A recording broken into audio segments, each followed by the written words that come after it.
we ain't going nowhere. We ain't going nowhere. We can't be stopped now, 'cause it's magma for life. Going Okay. nowhere. All right, I got it. Stop. I got it. I got it. Yes. Can't be stopped. Okay. It's magma for life. Do not quit your day job. Ha. Please. I'm no P. Diddy. What are you guys doing? The Landscapes and Pancakes podcast. Wow. There are a gajillion aspects to the green industry. All right. I just want this podcast to be real. Interesting. It's not always fun. What? But I think people go through this. I know, none of it makes sense. Seriously? We are the ones designing and we are the ones building. We respect each other. Respect. I'm a little embarrassed for you. Well, whatever. I'm an entertainer. I had to let the people know that we're still here, baby. I know. We have been quite remiss in this podcast of ours. Yeah, I mean... What I don't happened? know. I think we were maybe a little bit naive. I, for the record, was not naive. I knew it was crazy to try to do this podcast starting in the spring. During a pandemic.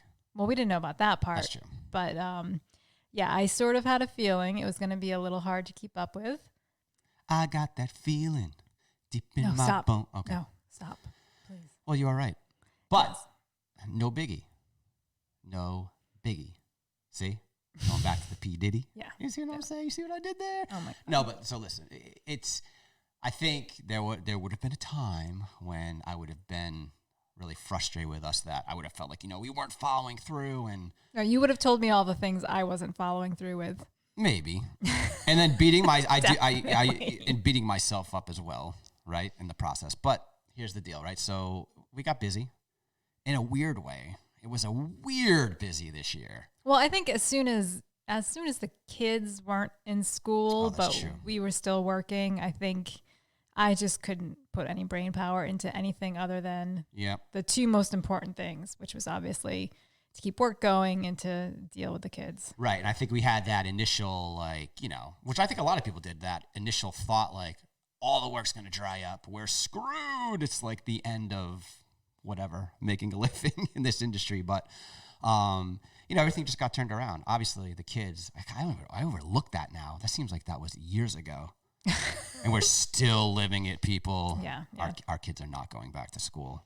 Yeah. Well, we'll get back to that. And they're not going back the whole year, I think. That's my prediction. I've been right so far. So anyway, I hope that you guys all understand that we had a little pause in the podcast. Yeah. But I think we just want to talk today about what we've been doing in the meantime and kind of what our plans are for the future. Yeah, and going back to that too, we had some potential guests on the line, which we'll get in the fall, but they essentially were saying, get back to me in the fall too. So Right. And there was a couple of people I'm really excited about. So yeah. So hey, we're beginners. We're newbies at this whole thing. So lesson learned. Right. So onward we go. Onward we go. So I don't know. When was the last time we were here? It was the spring. We were working. We really hadn't lost any of our projects, I think, to a large degree. We had one. An existing client, a great client, and a new property that they bought that we were excited about, but they pulled out. So that was that was a month's worth of work, I would say, easily. Right. So I think what we've found through all this COVID crap, I can call it that. Our situation, I don't know. It's interesting because you would talk to people and everybody said how busy they were. And I know pools were going in left and right. Yeah. But what we found is that really all the work that sustained us through most of the summer were projects that we already had designed and estimated last season. Yeah. So we had enough work to get us through, I would say, into early August. And so typically for us, the calls that come in the spring are the calls that get us through late summer and into early winter. Mm-hmm. And unfortunately, we found that those calls really didn't come. Well, there was 2-3 months of uncertainty. Right. And yeah, so I mean, even now, so everybody, I don't know who follows our page, but we took a hiatus for almost a month. And we took off. We took a huge family road trip, which was a blessing. But yeah, so that the work, like you said, that we did up to that point was from last year. And even the project that we just started this week is still from last year. Right. So it's interesting. I mean, I think, it seems like we have enough to get us into Christmas again, into January again, with the work that we have scheduled right now, which is great.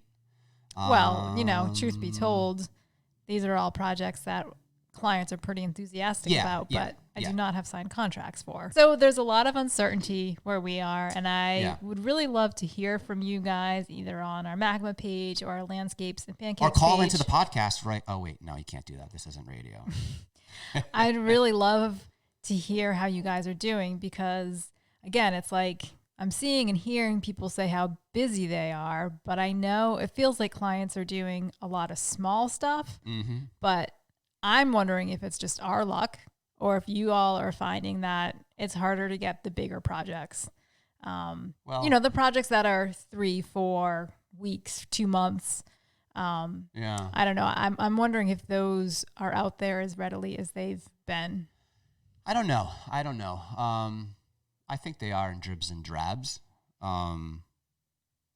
It's tough. I mean, so we're out of Massachusetts. As of 2 weeks ago, we had the largest unemployment rate in the country, and this state still has not opened up. Like, I couldn't believe it. Actually, the Patriots game tomorrow, they're not allowing any fans in whatsoever. So there's just so much uncertainty and unknown, and traveling around. I don't know. I came home to this place utterly kind of just confused as to what's happening. Almost feeling like nothing really actually happened. We drove through New York City on the way home during the daylight hours. There were people out in that city on the overpasses, all along the road and the highway. Granted, we didn't get off the highway. I saw at least half the people, if not more, half the people all congregated, hanging out, not wearing masks. So I don't know. I guess I got to get back into the cycle of things. So it's weird because I watched a little bit of the Chiefs play the other night, and they had, I think, 16,000 fans in their stadium. So the fact that we're in Massachusetts and we're right next door to Rhode Island, which is going about things a different way. So Providence, for instance, I'm going off on a COVID tangent here. Kind of. I know, whatever. they have. Is this when I wave my arms? Well, no, they have. Their kids are going back to school in the city, and we live in this little rinky-dinky town where we're not allowed to go back. So it's confusing. Is it not confusing? So I think getting back to work and workflow, I still think my point is that's confusing as well. Everything is very confusing here to really truly understand exactly what's going on. As far as the work goes, we were working on our Chepachet project, which is a big project that we had started last year, and we worked through most of the winter on it into the spring. And I remember one of our bigger vendors that hauls in a lot of topsoil and material for us, mulch and all those goodies. And we were ordering truckload after truckload of material. And I got to say, this must have been in April. This is when I kind of got a little bit nervous as to workflow because that driver said he was absolutely slammed, like busier than ever with this company. But they were doing all small deliveries to residential properties. So, people got that check from the government, and they were ordering 10 yards of loam, 12 yards of mulch. It was all small stuff. He actually said at that point in the season that he had not been to a job site the scale of the site that we were working on. So that definitely ticked me off. He said ticked me off as to what's going on. I didn't get angry. Yeah. You were tipped. No, you were tipped, not ticked. You were tipped. No, you can't get, I guess. It was a tip he gave you. I guess you're right. Right. All right. Maybe I was mad too. See? Subliminity. Anyways, but that really kind of opened my eyes. And Rehoboth Joe, who's like our construction uncle, he's been through a lot of these. And he always said, wait. Well, a lot of these downturns. A lot of these downturns. Yeah. Not pandemics. He's had, multiple viruses. He said, watch the highways, look for the triaxles, look for the big trucks. And around here, I really had not been seeing them. Well, anyway, I would love feedback from you guys because I just would love to know how you guys are all doing and if you're finding a slowdown. Like I said, I was a little disheartened by the lack of the spring phone calls for the projects that we kind of normally would take on. And so I think I kind of saw this slowdown in work coming. I think by, I would say the end of May, I had a really good feeling of where we were going to stop having work in terms of the calendar year.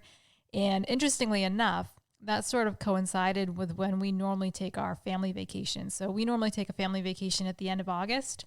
I probably shouldn't tell you all that because don't. I know. Don't. Please. Well, the cat's out of the bag. So what we have come to realize over the years is that when we take our vacation at it's usually the last kind of 10 days or so of August into September a little bit, because our kids always go back after Labor Day. Anywhere we go, we usually have the place to ourselves because everybody else is either prepping for school, already back in school. Especially the places we've been. Right. So we're talking Canada, we're talking down south. Yeah. We've had really good luck with that. Yeah, so that's been pretty cool. So, we realized that we were going to have this kind of missing link in our schedule, our construction schedule. It was kind of coinciding with when we normally take our vacation. So we decided to say screw it and take a trip that we've always wanted to take. And we drove our van and we drove all the way. We ended up in Moab, Utah. So we basically took the kids cross country and it was pretty much life-changing. Yeah, you were really, really. I mean, I was amazed to watch you. So this trip, half of this trip was a trip down memory lane for me, to a few places I've been. But I was really, I couldn't get over how impacted by it you were. Right. Well, so, I've lived in New England my whole life, and I would say that just about anywhere we've traveled, even in Nova Scotia, which is definitely a pretty undeveloped area. Yeah, we were remote. in Cape Breton, which is phenomenal. You definitely need to check that out. But it's sort of like everywhere we've ever gone, it's either been built up to a certain degree, or there's always tree lines or kind of hills or things in your line of sight. So you always have this feeling of enclosure. And by the time we got to really even in Arkansas with some of the huge kind of fields and pasture lands that we were seeing, but definitely when we made our way through, I would say, Oklahoma. Yeah. Oklahoma's when it really struck me holy crap. You just see for miles. It's insane. Yeah. It's so open. And there's nothing there. Well, it depends where you are, but there's a large part of that trek through that state is wide open. But it's Oklahoma was very surprising to me because I had this assumption that it was going to be kind of pretty flat and boring. And we ended up driving all the way through northern Oklahoma, kind of through the little panhandle part too. We took a little detour because Mama, let's just say Samantha and I are better as a team. Well, Samantha and the GPS, they're not the best of friends. It's true. But 2 hours later, we found ourselves in just this beautiful landscape in Oklahoma. Right. So that was, we made a bad turn right outside of Tulsa, which I just have to say, as New Englanders, okay, we have an ego. The coast call these states the flyover states. Right. And, screw me, man. Tulsa, that was a pretty cool little city. I could not believe some of the architecture in that place. The houses were multi-million-dollar, super contemporary structures with a classical kind of, I don't know, help me out here. Almost Southern colonial. Yeah. Southern colonial. Yeah, it's just the architecture was very eclectic. Right. There was new, but everything. We were obviously in a beautiful part of town. We stopped at the Whole Foods over there. Right. And there was a really cool kind of college-y outdoor bar, outdoor restaurant, cafe part of town. I was really kind of psyched that we drove through there because I don't know. My ego told me that it would be a dump.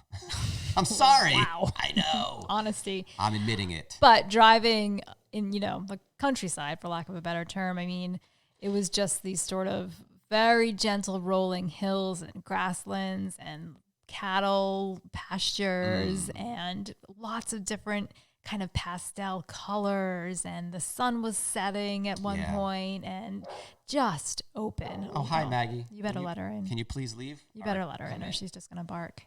Come on in. So, office dog. Maggie. So by the time we got to Colorado, I definitely had these preconceived notions that Colorado was just about mountains because that's kind of what you had always talked about. And I was just floored by the amount of different landscapes that we were seeing. And just to kind of finish up on the whole idea of this open space, you know, I'd never in my life been in such open space where you could just see forever. And, you know, we've been watching a lot of pioneering shows with the boys, a lot of history shows. Yeah. And, you know, the pioneers always had this feeling or always spoke about kind of how freeing it was to be out west, how it was this frontier and this adventure. And I totally get that. Like, I felt so free out there. It was amazing. And it was just because there was so much space. Yeah. It was wild. Just us and a Sprinter. And hardly anybody on the road, especially during that leg of the trip. Yeah. Because we went, I don't know, too far south. Yeah, we went too far south, and we decided to climb back up north to help me out here. Oh, wait. Well, that was on the way home. What did we did to avoid Durango? We were on this stretch where we were going to end up going from Durango then up north through Telluride, the $1 Million Highway, but we didn't want to do that because we were going to take that trek on the way home. So we ended up climbing north. So these roads ran essentially east-west and north-south. So you would move west and then due north, and then west and then due north. We were just climbing back up to get onto our route. And it was cool also to drive in that big expanse during the sun setting. Yeah. That was awesome. Yeah. That was so cool. And on the way home, watching it rise and set out the back. It was that was fun. It was super fun. It was. And so not every place that we went was completely open like that. So we did a large portion of our trip was to go to Telluride, which has a lot of nostalgic value for you. And that was definitely very mountainous. But it's funny because that town is so perfect. It's eerie. Like there's definitely something going on there. It's like mountain chic now too. It's weird. It's there's something happening. So it's too perfect. Like you said, there's this, the river runs through town, right on the edge of town. And then off of that, there's always been a walking trail, bike trail that gets you from one end of the town to the other. And there's all hiking and biking trails off of that trail. And then you get to the gondola, and the gondola's open all summer, and it's free. And the town's beautiful. The architecture's beautiful.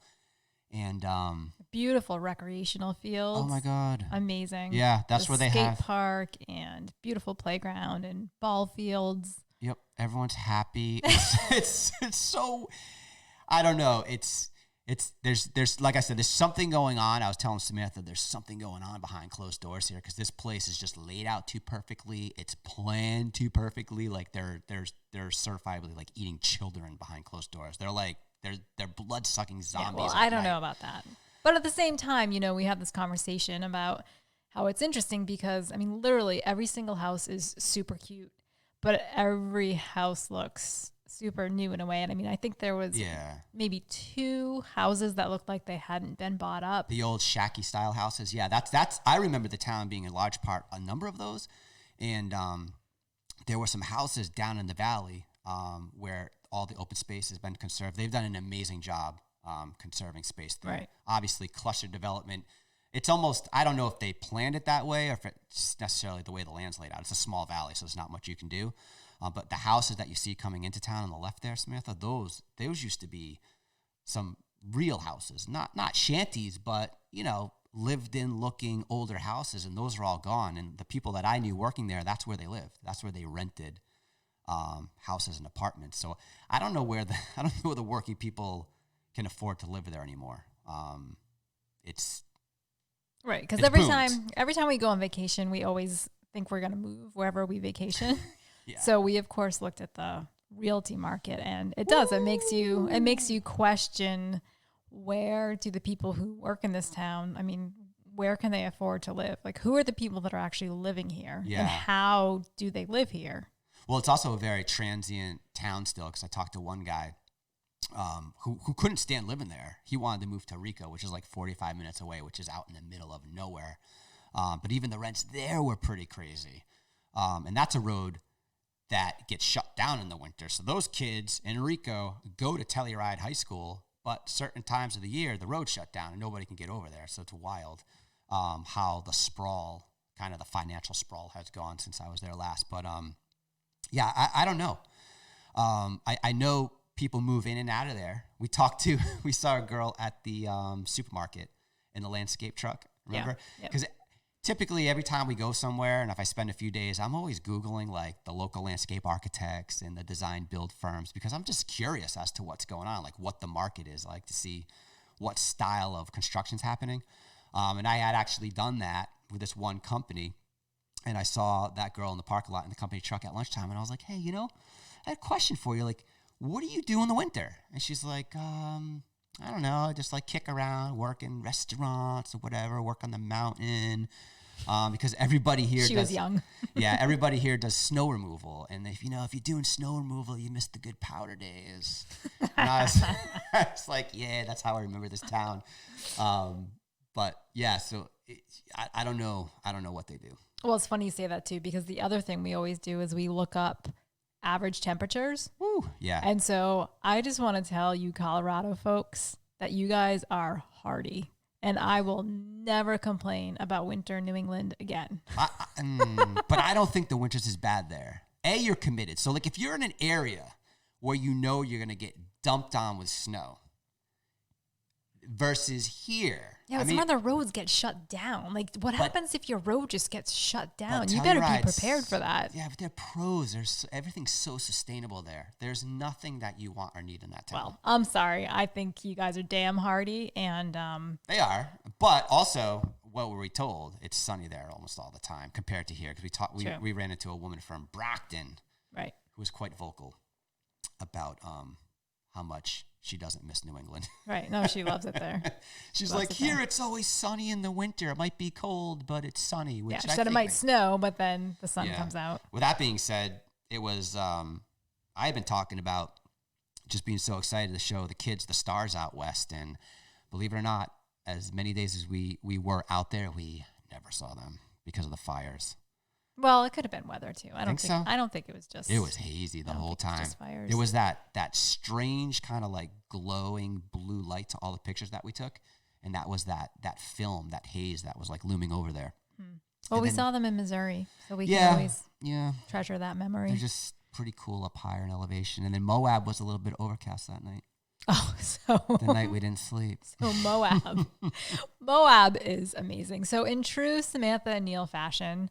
Well, I'm the one who planned it, so I'll take the fault for this. I was trying. Go ahead, but I was trying to just warn you about that. Wow, wicked interrupter. I'm sorry. So we thought that we would travel from Telluride and do an overnight in Moab, hit 2 national parks, and then drive back to southern Colorado. That's 2 national parks and drive back to southern Colorado in the same day. Yes. So we ended up, when we left Colorado, we made an unexpected stop in Uri. I always say it wrong. Uri at the springs there, which again, we had that to ourselves, which is pretty awesome. But that was kind of an unexpected stop. So that completely put a tweak in my plans. I guess. It did. But we were never going to experience Moab in a day. Okay. Well, anyway, so we left Uri. Yes. And you got it. We ended up getting into Moab. Oh, by the way, the drive from Uri to Moab, again, stunning. Like gorgeous. A whole other world of landscape in Colorado that I just wouldn't have expected. That drive reminded me more of kind of a typical Southwestern kind of drive where you see bones on the side of the road, which we did and we collected. And then you got up into these, I don't know, I guess mountains, right? Well, that was the hairiest drive so you were driving. Oh, I was. And Samantha would not look down. She had her eye glues like white knuckling the steering wheel. And our van's pretty tall, so I'm in the passenger seat and I'm looking down at 1,000-something foot drop. Yeah. I think that and Rico were the hairiest, ooh. And how did we not mention the hot springs in Rico? Oh, because I didn't want to give them away. Okay. Hey, if you're in Rico, go to the bar. Bar doesn't open till 4:00. they'll give you maybe directions to the natural hot springs. But we're not going to tell you. And if that doesn't work, go to the gas station. And if the woman's working that was there the day I went, she'll give you the skinny. There's 2. One is small, and there's less naked people at it. Verbatim, that's what I was told. But we found them. So I had been. Wow, to these, you're giving it all away. I know, but they're so. The locals they are were gonna be nice. pissed. The locals are going to be pissed. They might come after you. So I was there back in the day, and I was driving through Eureka, and I caught a glimpse of this man sitting in one of these things. You can't see it now from the road. And I joined him, and it was a wild conversation about the world ending, the seas rising, 40 days, 40 nights. I mean, this guy was like 5 foot tall, the longest dreadlocks and the bushiest beard you ever seen, and he was up in there living in Rico, man, at a high elevation because he wanted to survive those floods. He was a believer. He was. He almost made me a believer. And I was hell-bent on getting my family to those springs, so we found them. We found him. So there. Okay. But back to Moab. So we got into Moab at about 5 o'clock. Neil and I had a bit of a disagreement about finding firewood. That was our first real good tiff. I know. You should have given me a break on that. So I just like to, I booked this area. I knew the Rangers weren't going to be there. I ended up reserving a group site because that was the only kind of site you could actually reserve because I wanted to make sure we had a spot to go, but I didn't realize it was a group site. So I didn't know if they were going to kick us out. So I just had things going on in my head, and it was 5:30. You had anxiety going on. Right. And I just wanted to get to the campsite, which I'm sure all of you can appreciate. So, but from my perspective, I've done a lot of car camping for a long time. And I've checked into campgrounds probably more times than not at night. You get into your space, you wake up, and you got a little ticket on your car, a little ticket out front that tells you check in at the ranger station when you get back. So we had a little argument about it. Samantha won. So we got to the campsite. We went. I'm just going to remind you people. Tulsa, the wrong turn, the teamwork. I mean, they're not related. They're not related. So anyways, we get into Moab. I'm moving on. We get into Moab.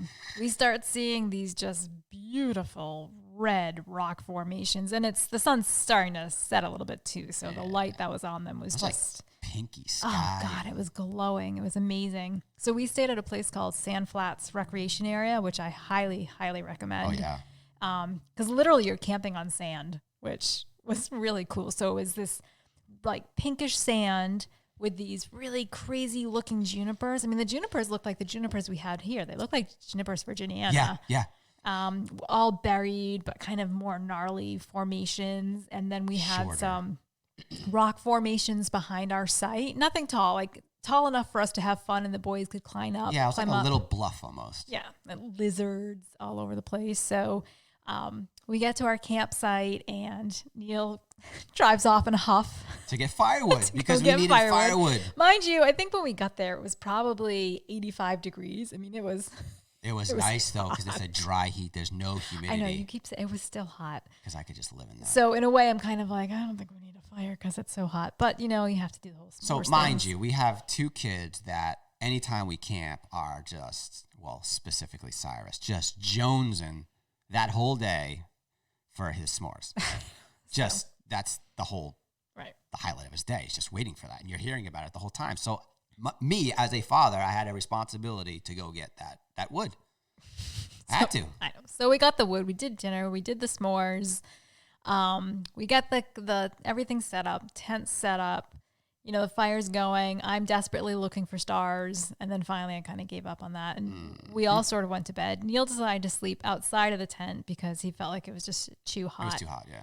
So, and a hammock. I had a hammock set up. It was good. Yeah. So we set up the tent and I asked him, should we kind of stake down the tent? And we're in the desert. It's super hot. It's like nothing's going to happen. It never rains there. It never rains in the desert, right?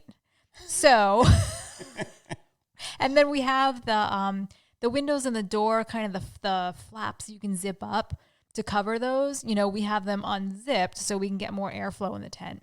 So I don't know. It's probably about midnight, and you just start to hear this swoosh, swoosh. Which was actually very.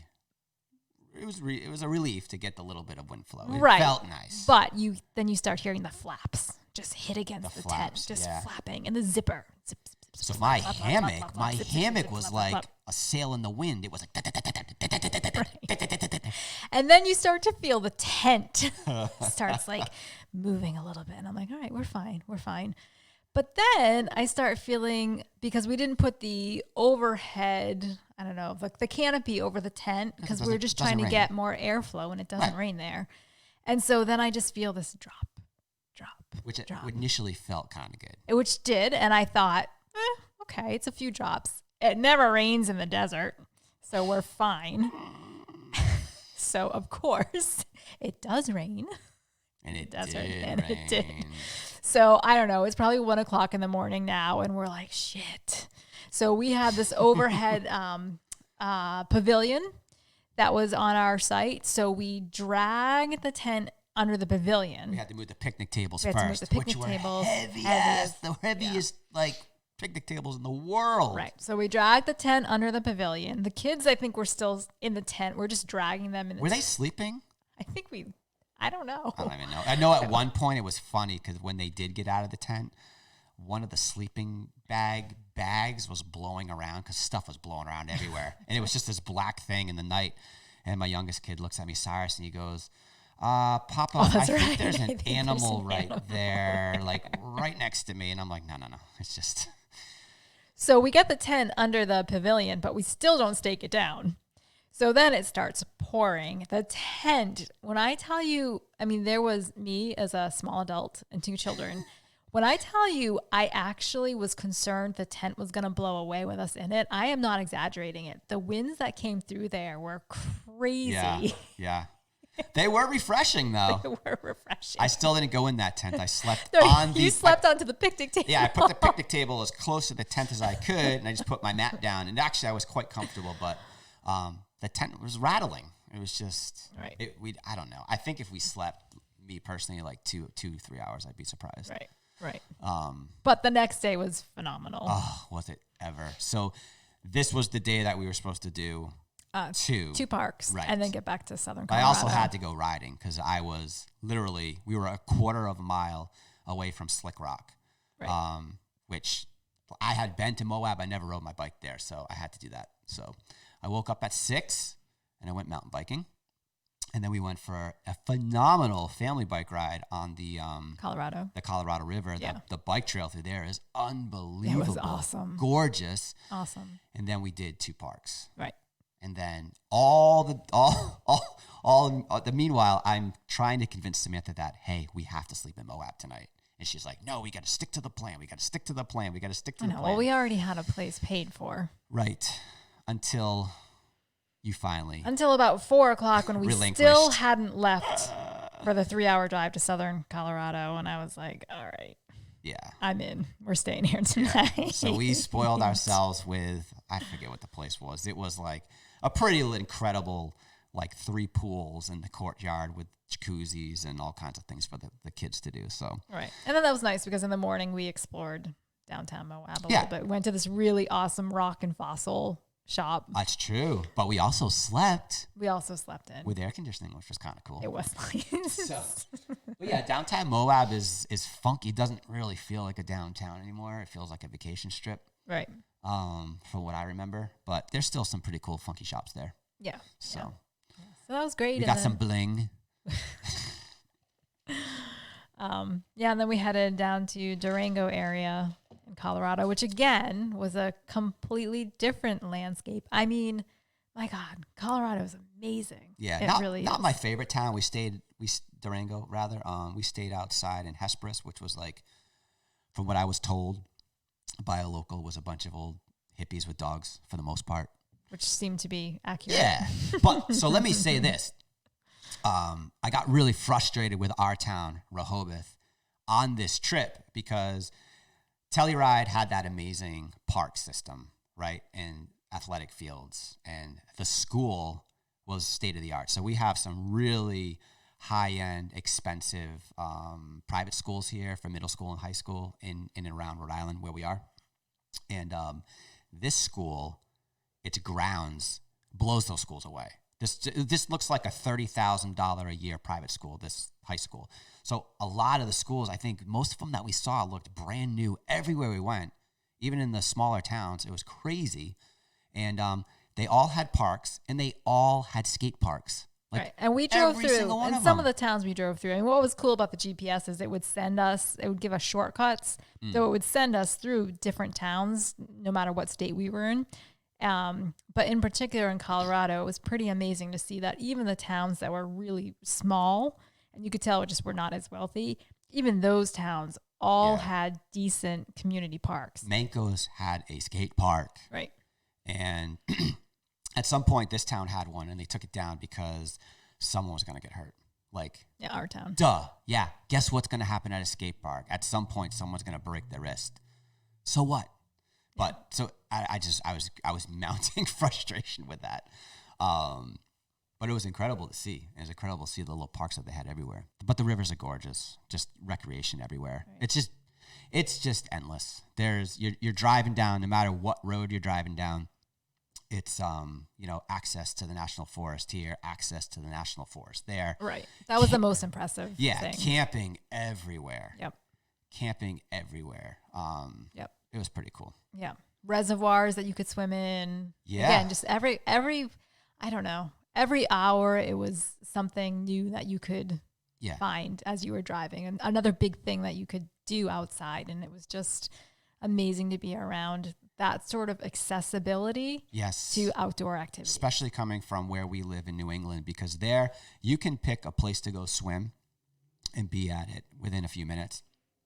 A lot of rivers, but like you said, that reservoir we went into was phenomenal. It felt like a natural lake. Yeah.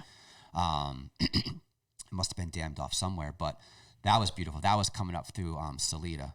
Yep. That was on our way to Telluride. Oh, it's gorgeous.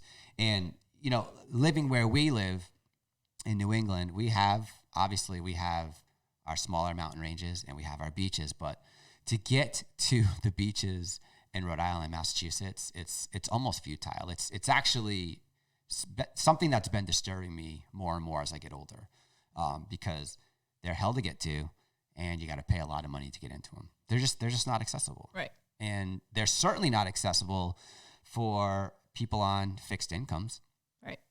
So to be able to see what's available to the people out there is eye-opening for sure. Yeah. Mm-hmm. Yep. Yeah. So, on our way, our last kind of big stop, we ended up driving home. What's really cool about this trip is we didn't come back the way that we went there. So that was really neat, because we really did get to see a lot of different things. So on the way back home, we drove through Kansas. Oh, but first, what? We did hit a town in Colorado that did not have a skate park. That would be Sugar City. That was mind-blowing. You don't remember that little town that we drove through? There was not one business open. There was just a little post office. It was really depressed. No? Well, yeah, Sugar City. That's you didn't right. feel. That's when you literally felt like you're out in the middle of Kansas somewhere. Yeah, that was definitely depressing. But that was so. I just want to say that was one thing. Again, that was just really amazing about this trip. Is for as much beauty as we saw, and as much affluent areas that we saw, we also saw an incredible amount of depressed areas too. I mean, I shouldn't say incredible, but no, think about the town that we drove through in Oklahoma late that night. Oh, the gas station? With the people outside. Yeah. No, we definitely saw some pretty depressed areas as well. Yeah. But I mean, that's just part and parcel for, right, what this country is. But some may associate more simple areas for depressed areas, where I imagine it's just a simpler way of life, and the quality of life is pretty darn good. Yeah, no, I know what you mean, but I'm talking about the areas. Yeah. Sugar City wasn't the only area that we saw that was, clearly a dilapidated, struggling place. But it wasn't New York City. No. That drive through 95, let me tell you, from Massachusetts through New Jersey is not pleasant. No, it's ugly. So we did make our way over to West Virginia as well for a few nights of camping. Which was great, because we kind of, we spent the night in Lexington, which was really quite a sprawled out city. Yeah. It wasn't what I had in my mind. There was 6-lane like passageway through the Yeah, center. I don't know if you know this too, but they're kind of known for horses there. Oh yeah, so I was informed while we were in Lexington that if you didn't know, we started to see they like horses. Yeah, that it's kind of known for horses there, and I was like, no way. Are you kidding me? Like the Kentucky Derby in Kentucky. Anytime I can inform Neil, I like to do that. Any facts that I can throw at him, I like to throw at him. But that wasn't the best. The best statement I think that was made on the entire trip was by our youngest son, who said that he forgot at one point what his room looked like. That was awesome. That was a laugher. That, and we stayed, the condo that we stayed at in Telluride, we had this awesome lake where our 7-year-old chased a bear. A river. Oh yeah, river, sorry. Where our 7-year-old chased a bear. Literally. Come to find out, there are bears in Telluride. I didn't see one for 3 months when I was there before, but my son was within 50 feet of one on this trip, which is a little hair-raising. Yeah, I would like to just say that we did talk about bear smarts after that incident. Yes. I think we assumed he had some bear smarts, like you don't run after a bear. I set a bad example in Tennessee a few years ago. You did. Going after a bear and her cubs with my camera, because it was really important. Well, not going after, but getting closer than you should have. Closer than I should have. That was really stupid. It was. I learned, but he didn't, because he was like 4 years old. So, anyways, but we had this wonderful river that the kids spent all their time in. And this condo, we thought was really important that we get a condo that had a pool to entertain the kids and a jacuzzi. Well, they didn't go in it once, because his statement was, why in the world would we need a pool when we have our own river? Which was like, very rewarding. Yes. As a landscape architect. Well, and eye-opening too, again. Yeah, for sure. So West Virginia was awesome. We stayed at Lake Sherwood, Mm-hmm. the national forest there. I can't pronounce it, so I'm not going to try to. Lake Sherwood? Like Mononegala. It's in the Alleghenies. And we National had... Forest. So what I really liked about it was we were getting back into what we like to call Babylon, which is like strip mall city, because we really didn't see much of that on our journey through... I don't know how we didn't talk about Northern Arkansas, but we spent time in Northern Arkansas. Oh, my God. How did we skip that? Yeah, fell in love, and then our time in Telluride. And for the most part in Moab, we didn't see any of this stuff. So coming back into it was like depressing, stark, and just, it was rattling. We were rattled. But so when we made our way back into that part of West Virginia, it was like back to nature. So it really was a soft landing back into the East Coast. Right. And we had no cell service. It was great. For 2 days. Neil couldn't do anything on Instagram. I was psyched. Well, I thought maybe that would actually start to like tamper you off of it. Like that would start to wean you off of it. But then you got back and then you're just like all over it again. Well, the trip, I basically shut it off of work. I posted maybe 5 times. But I was doing actively, we have our own private account for our kids. It's their account. They don't go on Instagram, but I'm cataloging the vacation as we go. So all the grandparents and some of our family members and friends follow this account. And for 2 days, they basically thought we were all dead. Yeah. Evidently, because I wasn't keeping up with the posts. Because Neil was doing it so much that when it stopped, 3 people got worried. So by the time we got into cell phone service, I had texts from everybody going, "Are you okay? Where are you? When are you coming home? Is and they were everything calling okay?" each other, though. They were calling each other. That was just a beautiful spot. The kids were relieved because a lot of the mountain biking that I had been doing in Colorado and Moab and Arkansas was too burly for them. So the trails were perfect there. The water was perfect. There was, again, hardly anybody there. Yeah, it was great. So our trick is to go on this vacation the way we do, late August, but get home before Labor Day weekend. That is the trick. Right, so, which we did. Yeah. So we can relax and we don't have to deal with the drunkards. Right. So I just want to say 2 things. Northwest Arkansas is freaking amazing. Oh, by the way. So that's where we started our trip. Ozarks. The Ozarks. I just can't not mention that because that's pretty much when like my life started to change. And tell them about the people. Oh, so nice. My goodness. So nice. Kelly. Emma's my new buddy. Emma's my new buddy. So The guy who was drinking beers on the river. who called us Yankees, which was really funny and perfect. He's like, y'all are some real Yankees when he found out where we're damn from. straight we are. Nicest guy, though. It was awesome. I learned all about him. And yeah, I mean, people would just talk to you, just genuine conversations. Yeah. Where I wanted to engage with people. I mean, when I'm here, I don't really necessarily want to engage with strangers.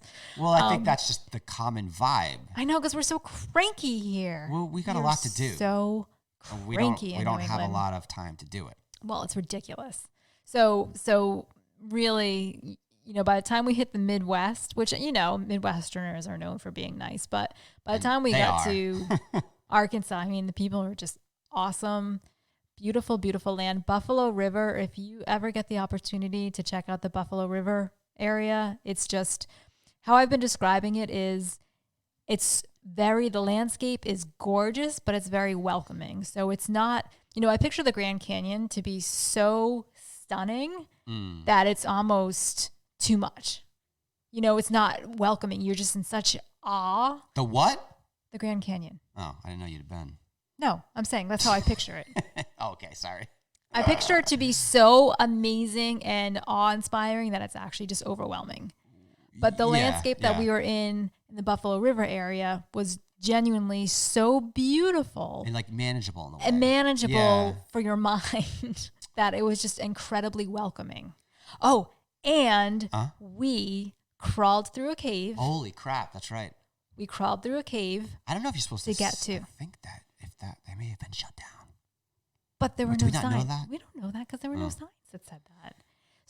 Because in COVID, you can't crawl into a cave. So we crawled into a cave. I'll say it quietly. You'll die. We crawled into a cave and then came out into this 40-foot tall kind of All right, stop whispering because I bet you that's annoying. Okay, sorry. Like this, it wasn't a waterfall. It was basically a shower. Like this 40-foot tall. We went in 50 shower. Feet. In 100 feet. It was 50 feet at one point where we stopped and we came back out, and then we went back in another 50 feet and we didn't have a headlamp or anything. We had one phone because my phone was dead. We had yours. So that was a good 100 foot of crawling on our knees. Right. That's the first time in my life that I actually got so claustrophobic that I had to calm myself down. So you didn't show it though? Because I was surprised that we were going ahead with it. Right. Well, it just seemed like there were people who went ahead of us that told us, because we were kind of exploring it with this other young, daring couple. Yeah.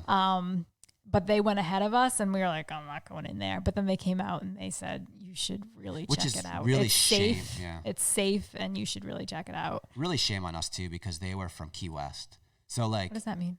Well, we're from New England. We let people from Key West go in first and tell us we had to go into the cave. Yeah, but we had kids with us. And they didn't. So it's Key West is just kind of flat whatever. water. There's no shame in that. Anyways, first time in my life that I was seriously claustrophobic to a point where I had to push myself through and I didn't want anybody to know. Wow, good for you, because you, like I said, you did not show it. Yeah, well, I just needed to get to the other end and I didn't want to make the kids nervous. Well, I was also surprised at how stoked and willing they were to go do it. I thought they would have freaked out. Oh, no. Especially Cyrus, and he's only 7. Not our kids. He doesn't man. like going upstairs. He doesn't like going upstairs when it's dark in our house. I know, but we set the example. We're saying it's okay, and then it's a big adventure. Yeah, I guess. I think Jasper set the example, honestly. Anyways, it was pretty damn cool. But what did we learn on that? So there was a couple times on this trip, the one time in Oklahoma where we backtracked an hour and a half and we were still 14 hours out from Telluride. It was worth it, right, to do that backtrack because that was the most beautiful part of the drive, right, off the major interstate. Right. And when we were hiking, we bypassed that turn for the cave because it wasn't listed. It didn't feel right. We debated whether or not to hike back another half a mile to get back to that trailhead, and we did it. And then we went to there, got to the cave. We didn't go all the way in. We backtracked, but then we said, let's go do it. So we learned when you travel, just do it. Always backtrack. Just do it. There's never a wrong turn. So here's the lesson. When you're in northern Arkansas and when you're in Colorado, there's no wrong turn you can make because that's just boundless adventure everywhere. Right. But how tall is that room? That was at least 40 foot, if not 50. Oh, I would think so, yeah. So this was open on the inside, 50 foot tall. 30 foot in diameter, roughly. Yeah, probably, yep. cavern. Crazy. Yeah. And the water was just coming down, and it was magical, man. Yeah. It was unbelievable. It was unbelievable. Yep. And that seems like it was 2 years ago. I know. I know. So yeah, Northern Arkansas is dope. That's all I can say. Yeah. The mountain biking community that's there is insane. This cabin that we rented was part of a cluster where they had built a downhill course for mountain bikes. It's a series of intermediate trails and black diamonds, and it was just unbelievably insane and awesome. So, and then there's just more to explore because we didn't get to Bentonville and all those other communities, Eureka Springs, where there's supposedly just, towns where it's just mountain biking trails just weave in and out of them. So, I don't know. It's a landscape architecture's dream from a planning standpoint. So it sounds. Yeah. Yeah. So anyway, now we're back, and I'm going to be honest with you. Great to take such a long vacation. I think it makes it that much harder to get into the swing of things, and I am definitely having a hard time feeling motivated. Well, there's still that uncertainty from COVID lingering, I think. Right. Yeah, no, I know it is. It's here. I don't know what's normal anymore. I don't know what's real. So, yeah, it's definitely, kudos to us. Well, I'm going to say to me, because I think it took me a long time to tell myself it's okay to go on vacation. Oh, no, you too. We joked about this. We took one vacation before we had our kids to Costa Rica. And at that, we brought our laptop because we thought we were going to have to work. And for the record, we brought it again. And you didn't open it just like you did in Costa Rica. It's like a safety blanket. It made me feel good to have. And we did open it because we were trying to figure out some travel things. That's true. Yeah, it does. I do not like looking at maps on my phone. I find it infuriating. So, and buy a map. Buy a map book. Buy a map book. They're so fun. So nice to look at. They're so fun. So nice to look at versus a screen. Yep. Yeah, I'm having a hard time getting back in the swing as well. I mean, I'm doing it, but right. It's what it is. But I don't, there was a time in our lives where we would have told ourselves it wasn't okay to go on vacation during our busy season. And now I think through growth and necessity, we're totally cool with it. And it's the best thing we could do. Yeah. Well, especially this year. Yeah. So. This was the year to travel, people. There was not from our whole trip, we did not see one tour bus. And those national parks, if you've ever been to them in the summer, they're full of tour buses.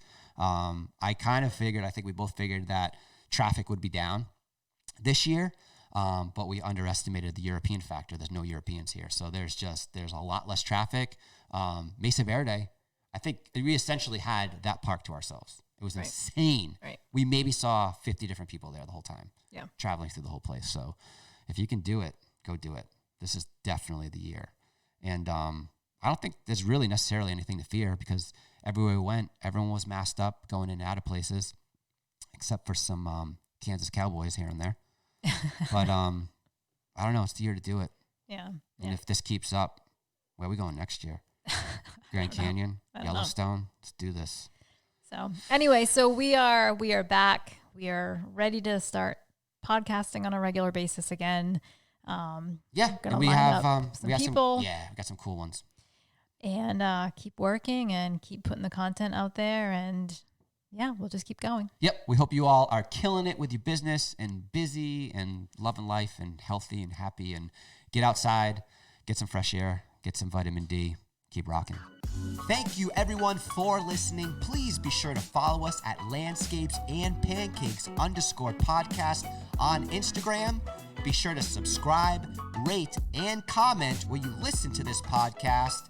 And as always, check out our work and progress on magmadesigngroup.com and Magma Design Group on Instagram.